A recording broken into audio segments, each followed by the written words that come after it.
Alors, on va donc passer à cette remise des prix, les prix des territoires positifs. 4 prix qui sont décernés à des projets qui ont un impact positif sur les générations futures, sur l'utilisation des ressources naturelles, la réduction des déchets, le lien social ou encore l'urbanisme responsable. Et on va débuter avec le prix Gestion des ressources naturelles. Et j'appelle pour le remettre Michel Saban, qui était avec nous ce matin.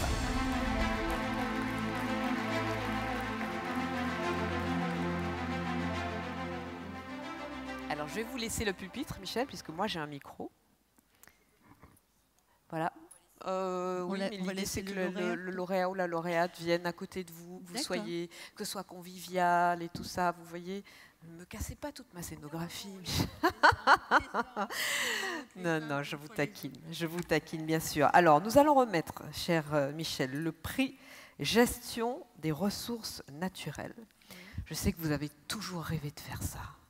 Dire the winner is. Hein? OK, so let's go. Help yourself. C'est dur. Grosse pression. Hein.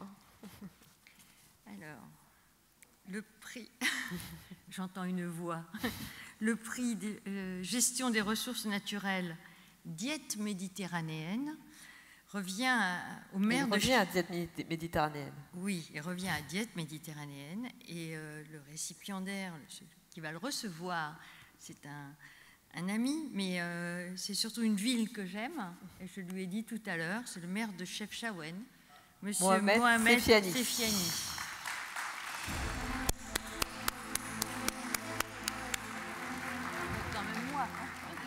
Bravo, monsieur le maire. Alors, Michel, oui, on peut s'embrasser. Alors, j'ai le micro. Michel va vous remettre votre prix. Alors, il se trouve que je sais de quoi je parle, parce que Chefchaouen, pour moi, ça a 1 an. Et j'ai vu sur place comment les choses se sont faites, se sont réalisées. Chefchaouen est un bijou dans le Maroc. Chefchaouen est un bijou sur la Méditerranée. Chefchaouen est un bijou dans le monde. Et je le dis pas parce que j'ai envie de lui faire plaisir, pas du tout, mais simplement pour vous dire que tout le mal que s'est donné ce maire pour que sa ville émerge, sorte, donne du sens à ce que nous faisons tous collectivement pour pouvoir rendre la vie meilleure à nos concitoyens. Mais il a ouvert cette vitrine, je vous en remercie. Et puis, je vous dis à l'année prochaine à Chefchaouen. Tenez, approchez-vous parce que j'ai quand même quelques questions à vous poser. Alors, on ne s'est pas du tout concerté, Michel Saban et moi. On n'a pas non plus passé nos vacances ensemble, mais il se trouve que j'ai eu le plaisir et la chance de me rendre à Chefchaouen. Alors, je peux confirmer tout ce que vous avez dit ce matin sur les efforts qui sont faits par cette ville. Et je peux confirmer tout ce que Michel vient de dire sur les atouts de votre ville.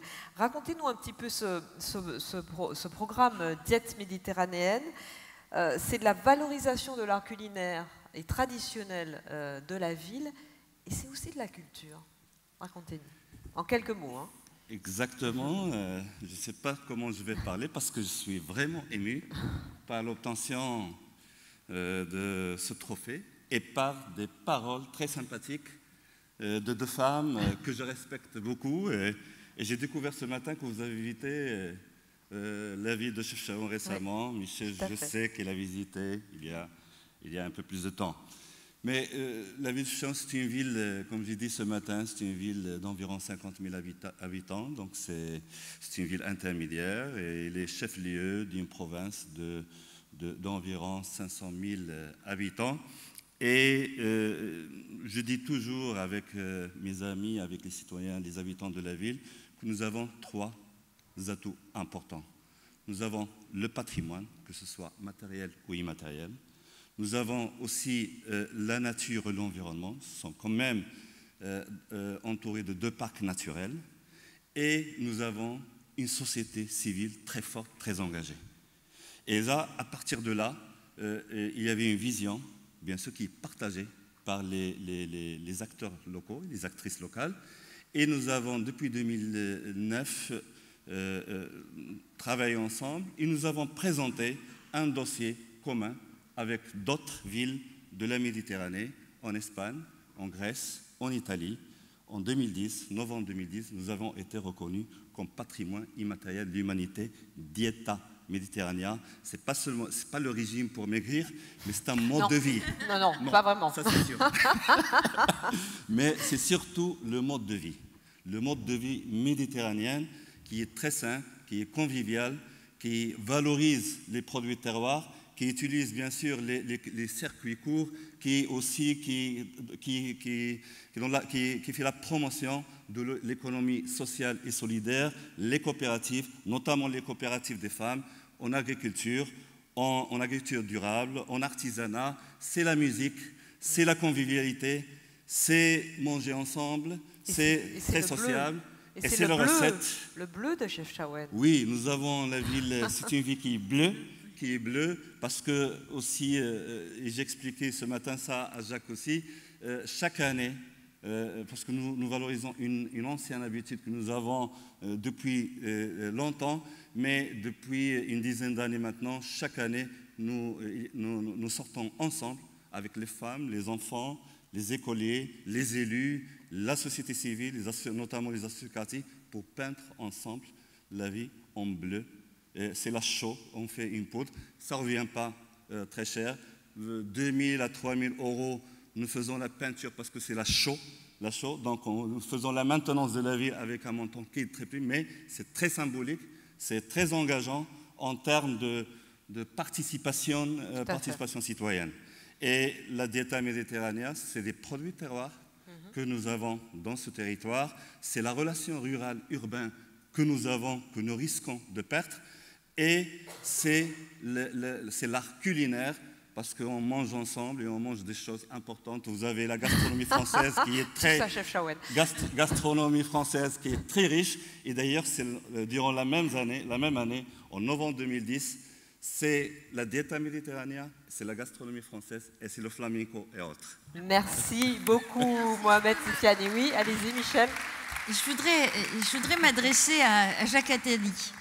Je pense que la programmation de ce LH Forum est très intéressante, très importante, mais il y a un plus là, parce que Chef Chaouen est jumelé avec une ville en Côte d'Ivoire qui s'appelle Odiéné, et d'avoir eu ce matin les représentants, et notamment le président du Sénat de Côte d'Ivoire, accompagné de ses camarades de combat, j'allais dire presque, et le maire de Chef Chaouen, je pense que la maire d'Odiéné doit être très sensible à ce prix aujourd'hui, et je me presserai de le faire en rentrant sur Paris. Eh bien, merci à tous les deux. Je vous invite à rejoindre la salle, et encore bravo à Mohamed Sifiani. Alors, c'est vrai que c'est pas tout à fait régime sans sel, ni sans gras. Mais en même temps, comme à Chef Chaouen, il n'y a pas de voiture et qu'on monte et on descend en permanence, et surtout on monte beaucoup. Bon, finalement, l'un dans l'autre, ça marche. On va passer au prix réduction des déchets, qui va être mis par Johan Marc Simon, directeur exécutif de Zero Waste Europe, et que j'appelle à nous rejoindre. Merci.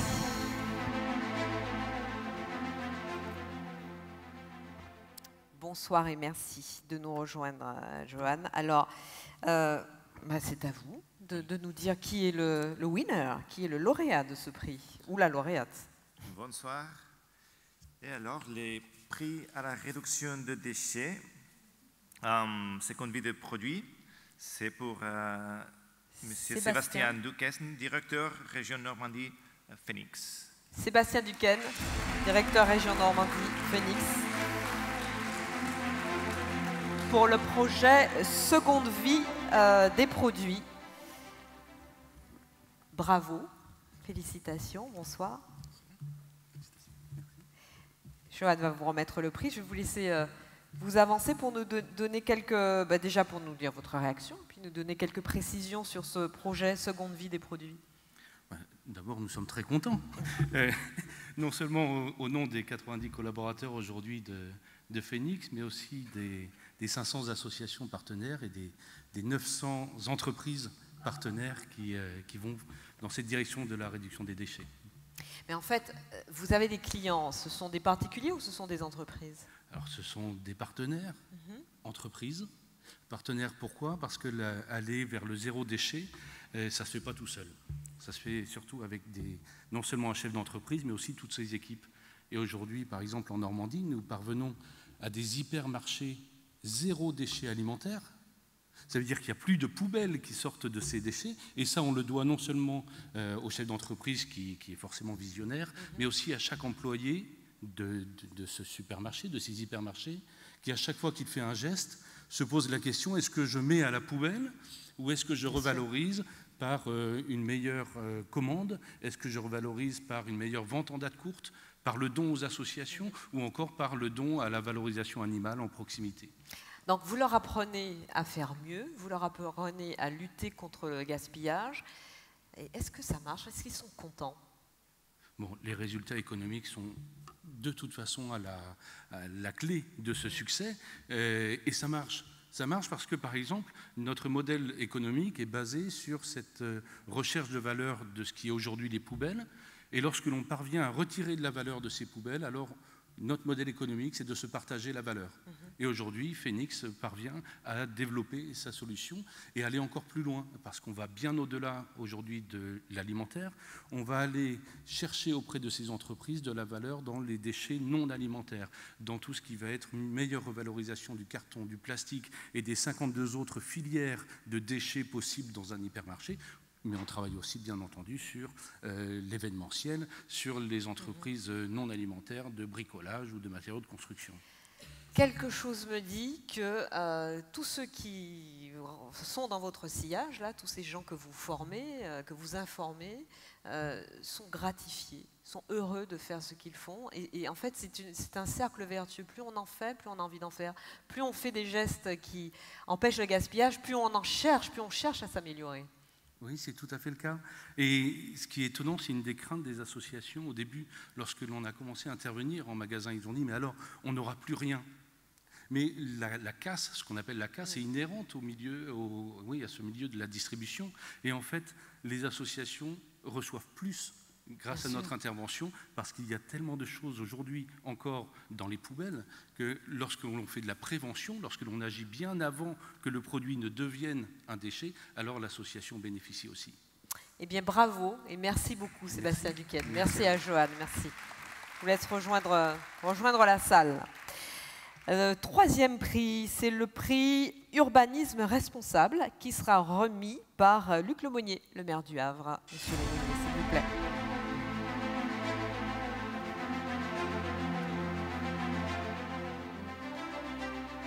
Alors voilà l'enveloppe qui contient le nom du lauréat ou de la lauréate. Je vous laisse opérer.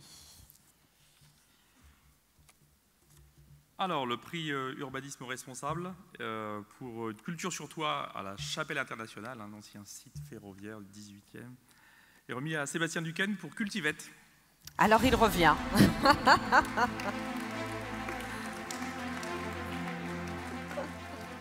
Je vous dis, c'est comme les Oscars en fait. Il y a ceux qui en ont plusieurs et tout, qui reviennent, qui avaient préparé un discours, alors du coup ils sont bien embêtés. Bon ben, re-bravo Sébastien Duquesne. Alors je vois que là vous avez des munitions, donc je vais vous laisser faire. Merci beaucoup. Oui, je vais parler au nom de Sarah, puisqu'elle ne peut pas être présente ce soir, et elle m'a demandé de bien vouloir recevoir le prix en son nom. Donc j'ai un texte à lire. Et je vous en prie. Je me permettrai de le lire. Cultivette est heureux et particulièrement fier d'être élu lauréat de la catégorie urbanisme responsable par un jury aussi distingué. À la croisée de l'agriculture urbaine, de l'innovation et de l'économie circulaire, nos projets ambitionnent de réinventer le rapport ville-nature-alimentation dans un monde qui en a besoin. Notre projet de Chapelle internationale au nord de Paris constituera la plus grande ferme urbaine en toiture d'Europe, un vaste laboratoire de 7000 m² pour produire, transformer, commercialiser et manger des produits frais et locaux, tout en sensibilisant adultes et enfants autour du mieux manger. Il s'agit surtout de créer de nouveaux espaces urbains inspirés de la nature et respectueux de l'environnement. À ce titre, la serre horticole de 1200 m² sera chauffée par un data center situé au sous-sol du bâtiment. C'est une première mondiale. En notre absence, donc, nous sommes heureux de confier à notre partenaire Phoenix, avec qui nous travaillons notamment sur la valorisation des déchets, la collecte de ce prix. Merci à toutes et à tous et hâte de vous accueillir sur ce projet en 2019. Merci beaucoup et bravo à Cultivate. Merci. Alors, nous allons remettre notre dernier prix, qui est le prix Inclusion sociale. Et j'appelle Claude Kunitsky pour le remettre. Claude Kunitsky qui arrive. Ça va être à vous, Claude. Ça fait plaisir de revenir ici. Je suis venu à la première édition, à la deuxième, à la troisième. Et c'est ma 4e participation. C'est un véritable honneur. Et c'est un plaisir de pouvoir remettre ce prix de l'inclusion sociale qui concerne la mode inclusive à Muriel Robin, qui est la présidente de Cover Dressing.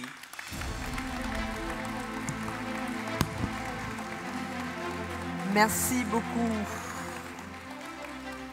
Alors, c'est Muriel ou Ludivine? Parce qu'on a deux noms. Ludivine est là aussi. Ludivine est là aussi. Et toute l'équipe est ici d'ailleurs, toute l'équipe qui fait un travail méticuleux autour des développements de notre projet. Eh bien, bravo. Tenez, je vous laisse récupérer votre prix. Merci beaucoup. Merci. Merci. Voilà, forcément, j'en suis très fière de ce prix. Toute l'équipe aussi. Bravo, quoi. Il faut que vous nous racontiez ce que c'est que Cover Dressing, parce que c'est une entreprise particulière. Oui, tout à fait. J'en profite aussi pour dire merci beaucoup à la ville du Havre et à tous ses élus, parce qu'ils sont derrière nous à fond. Et il y a ici aussi la Caisse d'épargne Normandie qui nous soutient très fort aussi. Alors, qu'est-ce que c'est que Cover Dressing? Déjà, j'ai envie de commencer par une sorte de petite devinette. À votre avis, quelles sont les capacités fonctionnelles que vous mobilisez pour enfiler un t-shirt? Beaucoup. Exactement. Rien que pour l'enfilage d'une manche, vous sollicitez au moins 30 muscles, au moins 20 articulations, tout cela dans des enchaînements d'une vingtaine de mouvements qu'en plus on ne fait pas tous dans le même sens. Donc vous imaginez que quand un muscle ne fonctionne pas, ou une articulation ne fonctionne pas, ou qu'un mouvement n'est pas possible, ça devient extrêmement compliqué. C'est ça à quoi on travaille avec Cover Dressing. On développe depuis 3 ans, avec toute cette équipe qui fait vraiment un travail de fourmi, une expertise qui permet de déterminer quelles sont les capacités fonctionnelles pour enfiler n'importe quel type de vêtement et quelles sont les modalités d'enfilage alternatifs. À partir de cette expertise, je vais faire quand même court. Non, je vous en prie, tout va bien. Merci. On développe principalement 3 projets. Le premier, c'est un label qu'on a appelé le Bien Apporté, que l'on veut développer avec le prêt-à-porter, mais c'est compliqué parce qu'ils ont une logique purement économique et nous, on va amener des valeurs aussi, donc on a besoin du soutien de nos politiques pour y arriver. Donc c'est un label qui nous permet d'identifier les vêtements les plus ergonomiques dans les collections. Donc ça peut faciliter le shopping de toutes les personnes ayant une mobilité réduite ou des limitations fonctionnelles. Et ça nous permet aussi d'apprendre, d'enseigner justement aux stylistes à injecter de l'accessibilité universelle dès la conception vestimentaire. Donc c'est bien pour tous. On développe aussi des activités purement associatives autour du développement d'ateliers pour que les personnes qui se retrouvent dans une situation handicapante puissent prendre leurs repères pour leur habillage. On fait aussi des accompagnements shopping personnalisés, donc voilà, du personal shopping mais dédié. Et puis ensuite, on est en train de travailler à développer un nouvel outil qui va permettre aux ergothérapeutes d'inclure l'habillement dans les bilans gestuels qu'ils ont l'habitude de faire à leurs patients, mais qui sont pour l'instant déconnectés de l'habillement.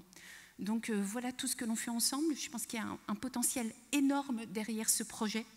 Voilà, on a des tout petits bras pour porter cet énorme projet-là. On arrive déjà à l'emmener loin, mais on a besoin de vous tous pour l'emmener encore plus haut, plus fort.